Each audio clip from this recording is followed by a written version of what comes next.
They mocked her old Earth jacket. The instructor whispered, terrified, as if facing a phantom. Part 1. The laughing. The laughter hit me before I even cleared the docking gate. Not directed at me, not yet.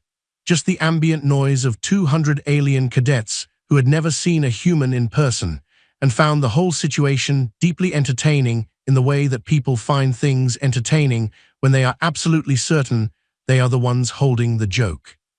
I kept walking. Reach station smelled like recycled atmosphere and something faintly metallic, like a coin held too long in a closed fist. The ceiling was so far up it stopped being a ceiling and became a sky. The floor was smooth and pale and reflected everything back in a way that made it hard to know where the room ended and its echo began. I had one bag, one bunk assignment, one jacket. The jacket was brown leather, soft from decades of handling, with patches that had mostly given up their original colors and a small flag on the left shoulder that had frayed at one corner and been restitched by hand at least 3 times. The stitching on my left cuff alone had been counted 14 times in the last 2 days of transit. I knew it was 14. I counted it again as I walked. 14. The processing line moved fast. They scanned my documentation, assigned me a unit badge, handed me a tablet with orientation materials I was expected to have read by morning. A small Vithrani clerk with 6 fingers on each hand looked at my jacket the way you look at an artifact in a museum that has been mislabeled. She said nothing. I said nothing. We were getting along great. The cadet hall was massive. I found my bunk in Block 7, Row C, and I hung the jacket on the post at the head of the bed. Around me, other cadets were settling in. None of them were human. A pair of Dalhari twins in matching grey uniforms spoke to each other in cliques. A Kethai cadet across the aisle was arranging equipment with the kind of geometric precision that suggested either a very organized mind or a very anxious one. 2 Velthari stood near the far wall, and they were the ones who noticed me first. Velthari were tall, 7 feet of pale, iridescent cartilage and angles that did not quite match any human idea of how a body should be arranged. They moved like water, trying to decide what shape it wanted to be. One of them had markings along the jaw that indicated high caste origin. He was looking at the jacket. He said something. I caught maybe one word in 4 of Velthari standard, and the word I caught was the equivalent of antique. His companion made a sound that was unmistakably laughter, a high-pitched tone that had no warmth in it at all. He pulled out a small device, pointed it at my bunk, and took an image. I was sitting on the edge of my mattress. I had not unpacked yet. I was counting the cuff stitching. 14. The image went to the academy feed in under 10 seconds. I know this because the Kethai cadet across the aisle looked at his own tablet, looked at me, and then looked away with a very deliberate blankness on his face that told me everything. Someone 2 bunks down translated it into standard, helpfully, with a tone that was not helpful at all. The word the Velthari cadet had used was relic. The posting said, "Found this in Block 7. The humans sent us a museum." I looked at the jacket on the bunk post. Then I looked at the Velthari cadet, whose name I did not yet know. "Sure, okay," I said. I turned back to my bunk and started unpacking. The Velthari cadet, whose name was Serath, watched my back as I moved around the bunk with my bag. I could feel him watching. I have a very developed sense for being watched, which is something you build growing up in a town where everyone knows your grandmother's name and has an opinion about it. I put my tablet on the side shelf. I put my boots under the bed. I put my extra socks in the top drawer. I left the jacket on the post. Serath was still watching when I turned around again. Something moved behind his eyes that was not quite the expression he had started with. It was not quite anything I could name. He looked at the jacket. He looked at me. He looked at the jacket again. Then he turned away. The cadet hall settled into its nighttime sounds. Different species have different sleep rhythms and different sounds they make when they are not sleeping. The Dalhari twins clicked softly. Something in the far corner breathed with a very long pause between each inhale, like it was thinking seriously about whether oxygen was worth the effort. I lay on my back and looked at the ceiling. The jacket hung on the bunk post.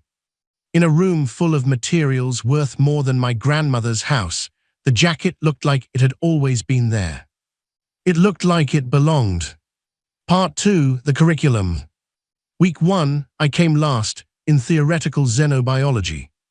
Week 2, I came second to last in compact history, which I found personally annoying because that was my history they were testing me on, at least partially, and whoever had written the section on Earth's induction into the compact had clearly never been to Earth and had decided that limited atmospheric resistance was the phrase to use for what happened in the skis over 3 continents in the spring of 2047.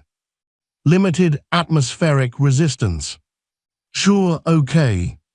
In every physical category, I placed first. Not by a small margin. The kind of margin that makes people go quiet and then very slowly start checking whether the measurement equipment is working correctly. The instructors did not know what to do with this. I could tell because they had the same look that my high school track coach had when I ran the 400 meters in a time he had only ever seen on a professional circuit, and he did not know how to give me a ribbon for it without also rearranging something fundamental about what he believed was possible. The compact military academy rubric was not built for my scores in the physical tier. I know this because at the end of week 3, Instructor Velorath personally reran my simulation results with a secondary verification system, and when both systems returned the same numbers, he filed a report I was not supposed to see, but did see because the Kethai cadet across the aisle from me, whose name turned out to be Davan, was extremely good at obtaining documents he was not supposed to have and somewhat reckless about leaving his tablet screen visible. The report said, "Results verified, no equipment error, recommend observation protocol." Observation protocol. I had been here 3 weeks, and I was already on a list. In week 4, they ran the pain threshold endurance exercise.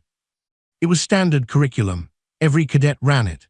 The purpose was to measure how long a cadet could function under exposure to a neurodisruptor field, which essentially overwhelmed the nervous system's pain processing centers with a low-level signal that produced a sensation the documentation described as moderately unpleasant, and which I would describe as someone had filled my skeleton with hot sand and was shaking it.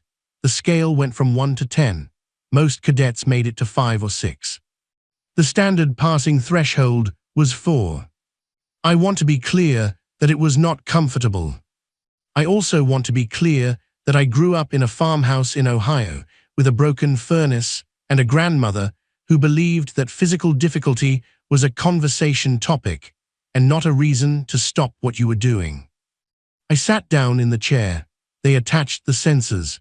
The instructor running the exercise, a Velthari officer named Torvin, whose face did not naturally arrange itself into expressions but managed a professional blankness that I respected, explained the protocol. I could stop at any time. I would not be penalized for stopping early. The exercise was diagnostic, not competitive. I said sure. He started the machine.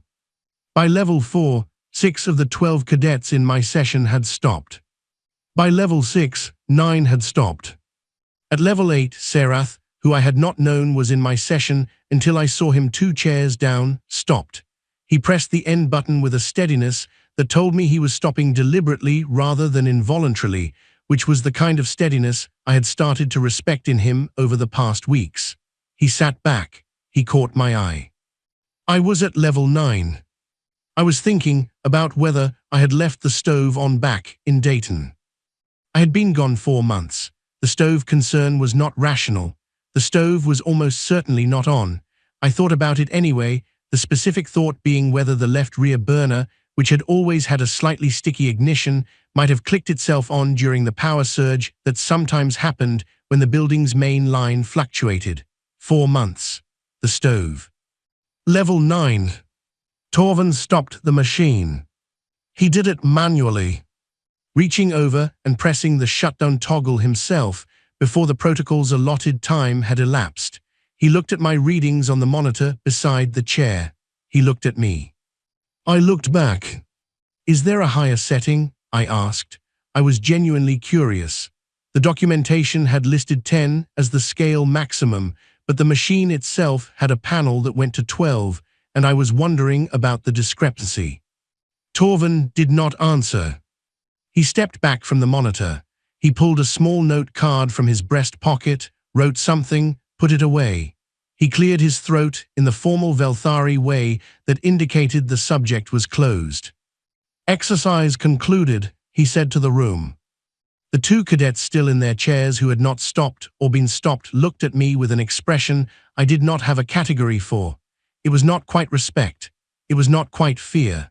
It was the expression you see on someone's face when they have just realized that the room they are in is slightly different from the room they thought they were in. That evening, Serath came to the bunk area while I was checking the jacket for wear. The left sleeve had caught on a door bracket during a corridor drill that afternoon, and I was examining the stitching to make sure nothing had pulled. He stood at the end of my bunk for a moment before he spoke. "During the exercise today," he said, "did it not hurt?" I thought about it. Serath had, over the past month, shifted from the cadet who had photographed my jacket for mockery into something more complicated. He asked direct questions. He listened to the answers with his whole attention. I had started to find this useful. "Sure it hurt," I said. "I kept checking the sleeve. But the stove thing helped," I added. He waited. "Back home," I said, "I kept thinking about whether I left the stove on, distracted me." Serath was quiet for a long moment.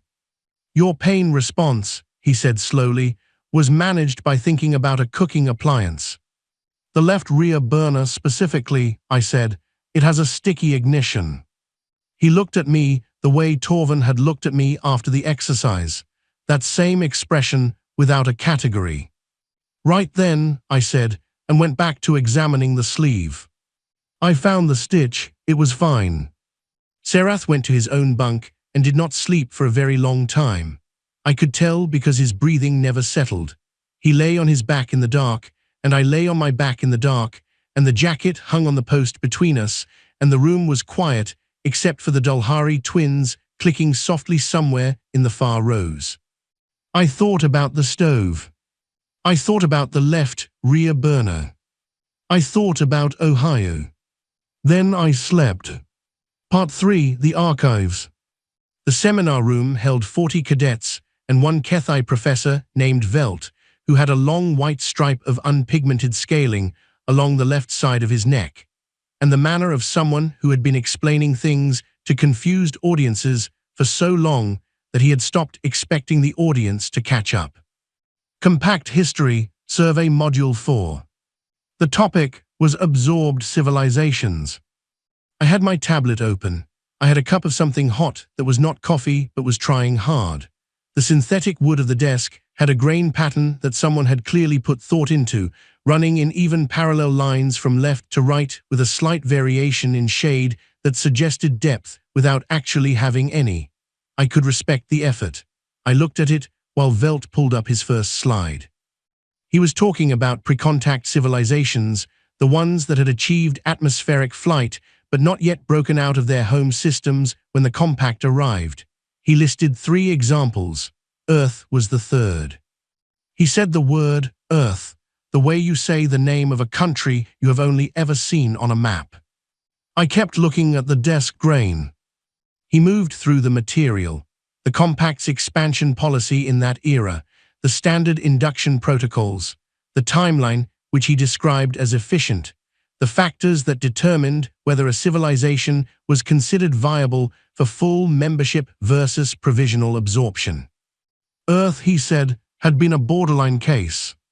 I wrote that down, borderline case. I underlined it once. He pulled up the archival footage. Standard documentation from the compact's own records. The fleet arrival, which looked very large and very certain of itself above a blue-green planet that looked very small. The response from the surface. He called it what the official record called it. Limited atmospheric resistance. 12 planes. The footage was grainy and shot from the compact fleet's perspective, which meant the 12 planes appeared as small moving shapes against the cloud cover below. They were moving in a specific pattern. I knew the pattern. I had grown up knowing the pattern. It was a staggered intercept formation, modified for outnumbered engagement, designed to create the maximum interference possible for an incoming force while minimizing your own exposure to return fire. It was designed for when you had 12 and they had thousands. The tail numbers were too small to read at this resolution. I looked at the desk grain. It was running left to right in clean, even lines.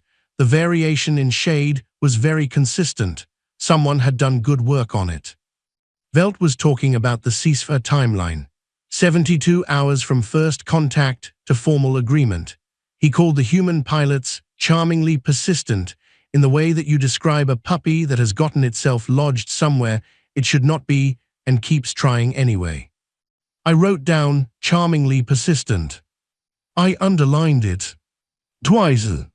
The footage kept running. The 12 planes moved through their formation pattern. One of them broke left in a maneuver that the compact documentation had labeled erratic, but which I could see was deliberate, a counter-pressure feint designed to draw tracking attention while the other 11 repositioned. 80 years ago. That was my grandmother's move. She had shown it to me on a hand-drawn diagram on the back of an envelope once when I was 11, explaining why you always want to make the enemy look at you when you want them to stop looking at someone else. The class ended. Cadets filed out. I stayed behind.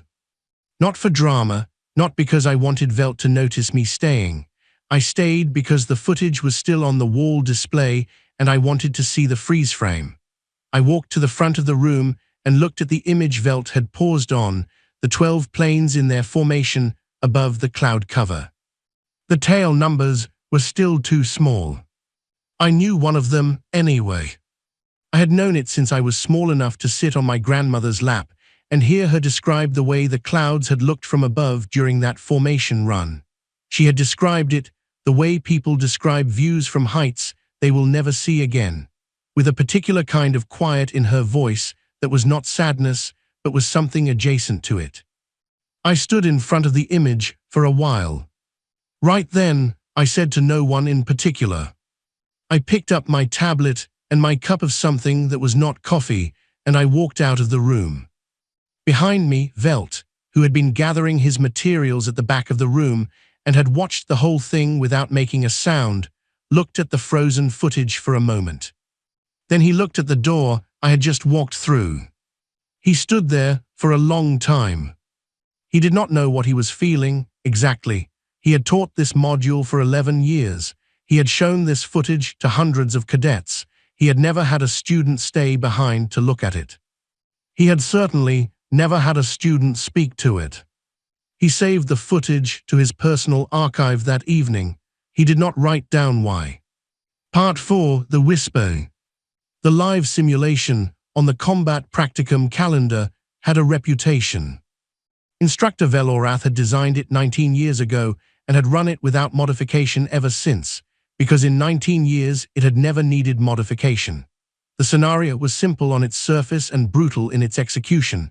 A 10-member team, a multi-level structure, a hostile force with superior numbers, and a 30-minute window to achieve extraction. The standard pass rate was 40%. Not because the task was impossible, but because the task required cadets to make decisions under conditions of incomplete information and physical stress at a speed that outran training. Most teams lost in the first 7 minutes. I had read the briefing documents, I had looked at the structural maps, I had thought about it for 3 days. On the morning of the run, I was assigned as a standard team member, not a lead.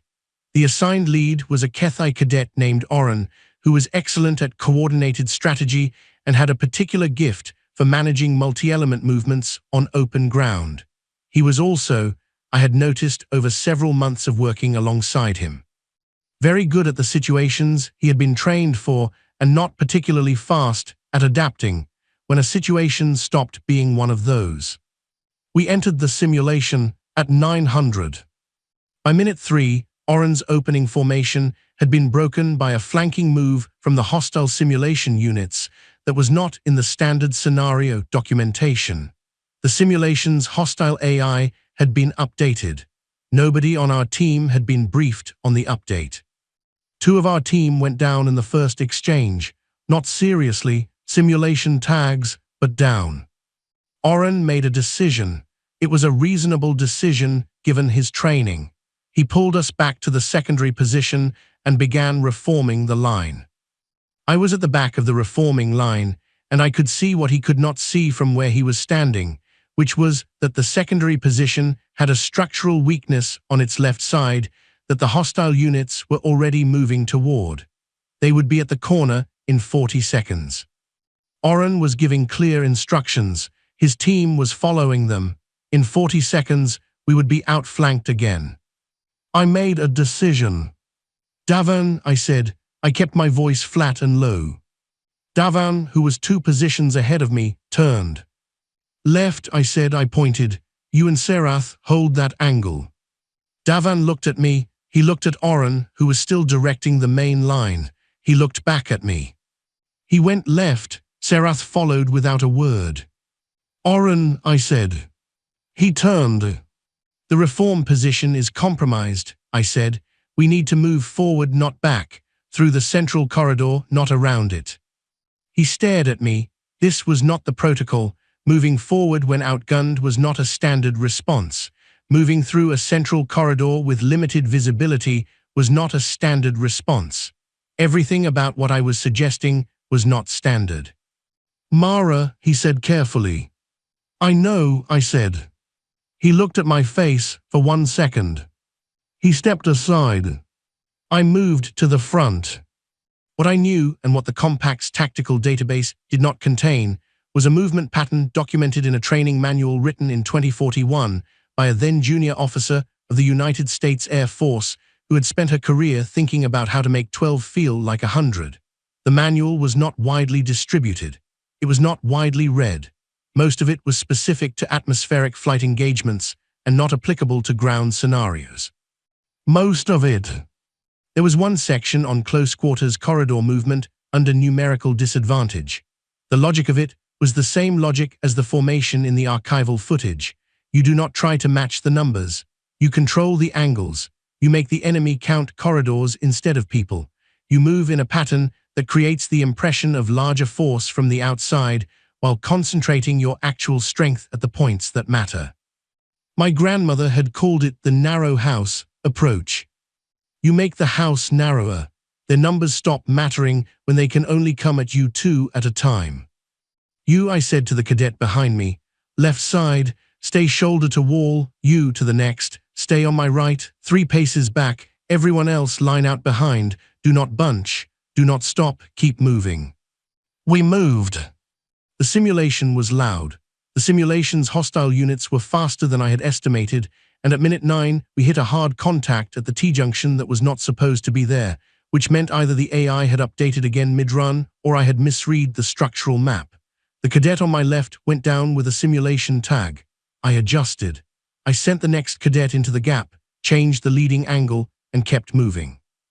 At minute 11, Davan and Serath, holding the left anchor I had put them on, cut off the flanking route entirely. At minute 14, we reached the extraction point. The simulation ended. The room went quiet. Not the quiet of a completed exercise, the quiet of something else. The observers' gallery above the simulation floor had maybe 30 people in it, instructors and senior cadets who came to watch the practicum runs, and they had all stopped moving. Velorath was at the main console. He was looking at the timer. It read 14 minutes and 7 seconds. In 19 years, no team had completed the extraction in under 20. I was checking my gear for damage. The jacket had caught something at the T-junction. There was a scratch along the left shoulder, not deep enough to compromise the leather, but enough to leave a pale mark through the surface. I was very focused on this. I pressed my thumb along the scratch and tried to determine if it would set or open further. I was not happy about it. Behind me, I could hear Velorath pulling up something on the archive console. The The soft series of clicks that meant he was running a database search, then a pause, then another search, narrower this time, then another. I kept examining the scratch. Vasu. He said my name with a weight I had not heard him use before, not the weight of authority, the weight of recognition, the specific weight of a word you have seen written down and are hearing spoken for the first time. I turned around. He was looking at a document on the console screen. I could not read it from where I stood, but I could see it was old. The formatting was pre-compact, pre-standard, the kind of dense block text that came from a time when documents were still laid out for paper. He looked up from the screen. He looked at me. He looked at the jacket. There are moments when a person's face does more work than their voice could ever do. Velorath had 40 years of military service and the kind of controlled expression that 40 years of military service produces. Right now, that expression had a crack running through it, not enough to break it, just enough to let something through. He knew the manual. He had found the author. He had put the pieces together in the time it had taken me to check the scratch on the jacket, and whatever he had found had done something to his face that 40 years of service had not prepared him for. I waited. 2 beats. He did not finish whatever he was going to say. I nodded once. I turned back to the scratch on the jacket. I pressed my thumb along it again. The leather was sound. It would not open further. It would leave a scar, but the jacket had scars. My grandmother's jacket had always had scars. Right then, I said to the scratch. Around me, the team was slowly beginning to move again. Davan sat down against the wall with his knees up and his eyes closed. Serath stood very still in the middle of the floor. Oren was looking at me with an expression that was completely open and honest, and said, without words, that he understood he had just been part of something he did not yet have the language to describe. The observers in the gallery above had still not moved. Velorath turned back to the console screen. He read the document from the beginning. He read it twice. Part 5, What the Jacket Means. The graduation ceremony was held in the main atrium of Reach Station, which was large enough to hold 400 cadets and every senior officer currently assigned to the station and the families of the non-human cadets who had come from various systems to witness the commissioning, and it had been decorated in compact formal colors, which were a deep blue and a silver that reflected the atrium light in ways that were probably intentional and impressive to someone. I thought the food table at the reception looked like it was trying too hard. The ceremony itself was standard, names called, pins placed, the compact oath read aloud in high standard by the station commandant, a Dulhari female named Sova whose voice was extraordinary, the kind of voice that had clearly been doing this specific thing for a very long time and had made its peace with the ceremonial weight of it. Each cadet repeated the relevant portion. Each cadet received their commissioning pin. I wore the jacket. Around me, every other cadet wore the new compact tissue officer's uniform, clean and bright, and specifically designed to signal that the person inside it was now a formal part of the largest military organization in known space. The uniforms were beautiful in the way that things are beautiful when someone has spent real money on their design. The jacket was brown leather. It had a frayed flag patch. It had 14 stitches on the left cuff and a pale scar on the left shoulder where the surface had caught something in a simulation 7 months ago. It had a smell that I had been trying to identify my whole life and had eventually decided was just time, the specific smell of decades of handling and wearing and hanging on bunk posts in rooms all over the world. I stepped forward when my name was called. I repeated the oath. I received my pin. Sova's eyes moved to the jacket for a fraction of a second. She did not comment. She moved to the next cadet. The reception afterward was in the adjacent hall. I got a plate and looked at the food. Some of it was compact standard. Some of it had been arranged specially for the human cadets, which were 3 of us total, and the specifically human section consisted of items that someone had looked up as traditional human foods and then reproduced with varying levels of accuracy. There was something that was shaped like bread and was almost certainly not bread. I appreciated the gesture. I put a piece of it on my plate. Davan found me within the first 3 minutes. He had his own plate and was eating with the focused efficiency of someone who had been looking forward to this meal since week 2. He stood next to me and we watched the room together for a while. He had been commissioned into the tactical intelligence track. He was already thinking about his first posting. He had told me this in the corridor outside the atrium, speaking quickly and with an energy that was very different from the careful blankness he had arrived at this academy with. Serath found me next. He had his commissioning pin on his collar and was wearing it with the particular straightness that told me it meant something to him beyond the formality of it.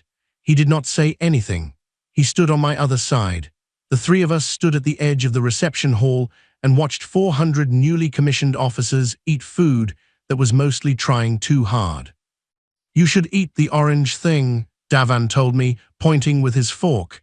"It is the best thing on this table." I tried the orange thing. He was right. I went back for more. I was on my second serving of the orange thing when the admiral arrived.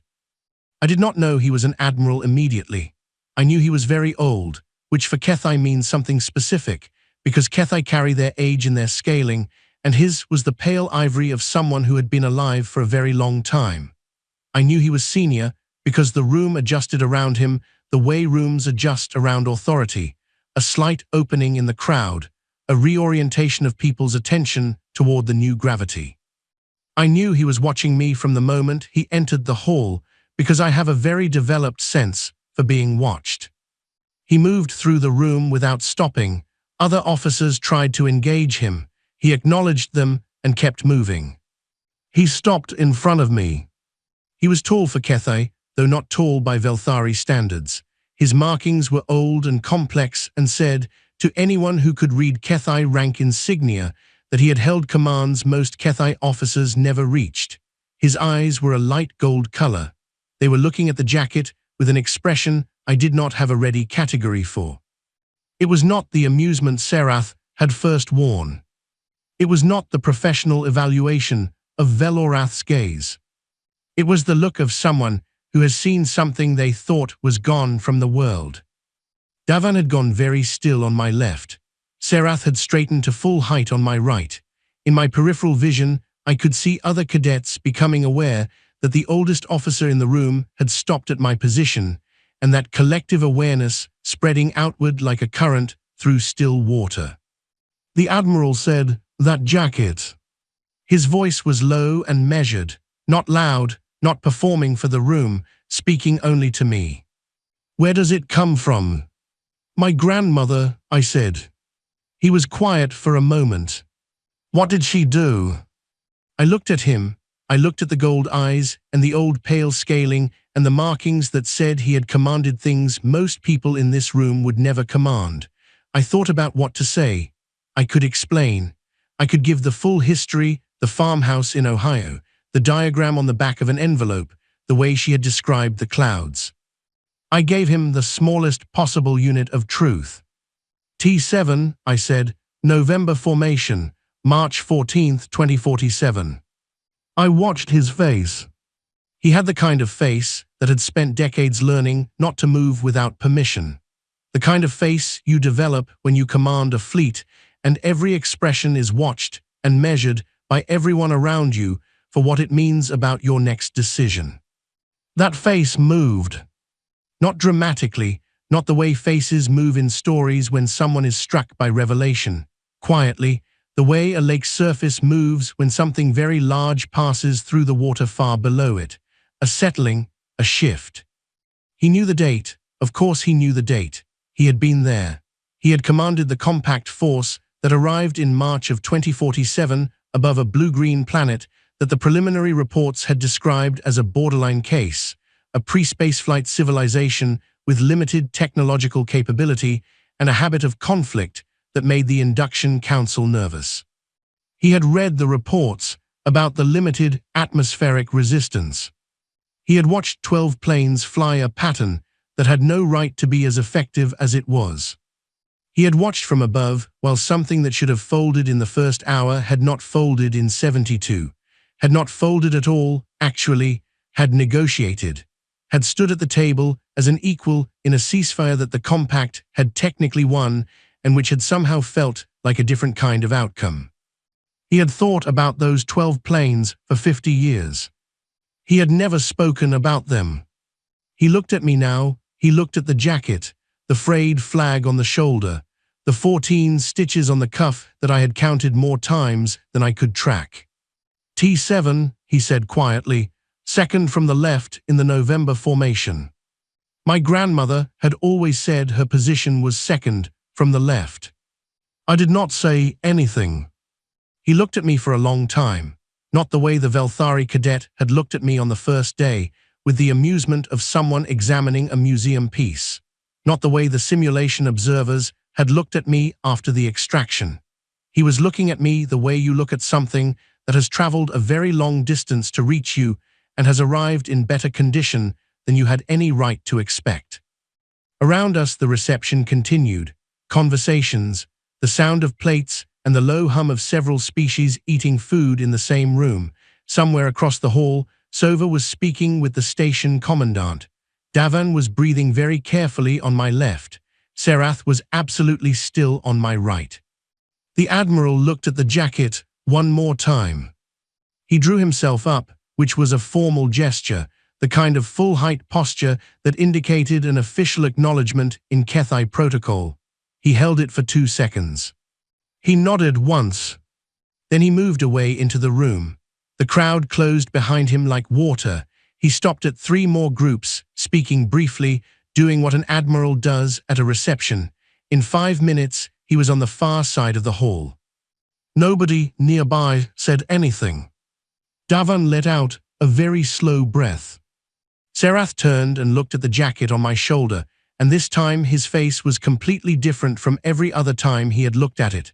The first look had been mockery. The long looks over the months had been something building, something he did not quite have words for. This look was the finished thing. He looked at the jacket the way you look at something when you finally understand what it is. I looked down at my plate. The orange thing was still good. I went back to the food table for a 3rd serving. The bread-shaped item was not bread, and I had made my peace with that. I ate some of it anyway. I put another piece of the orange thing on my plate. The jacket hung easy on my shoulders, the way it always had, the way it had hung on my grandmother's shoulders on a morning in March, when she flew a pattern that was not supposed to work against a force, that was not supposed to be beatable, and did it anyway without a word of drama, without a speech, without explaining to anyone why she thought it was worth doing. She had come home and hung the jacket on the hook by the door and made dinner. She had explained the diagram on the back of an envelope to a small girl sitting on her knee and said simply that you make the house narrower. She had not told me I would need to know it. She had told me anyway. The reception went on around me. Newly commissioned officers laughed and talked and planned their futures. Reach Station hummed its recycled air hum. The ceiling was still so high it had stopped being a ceiling. I finished the orange thing.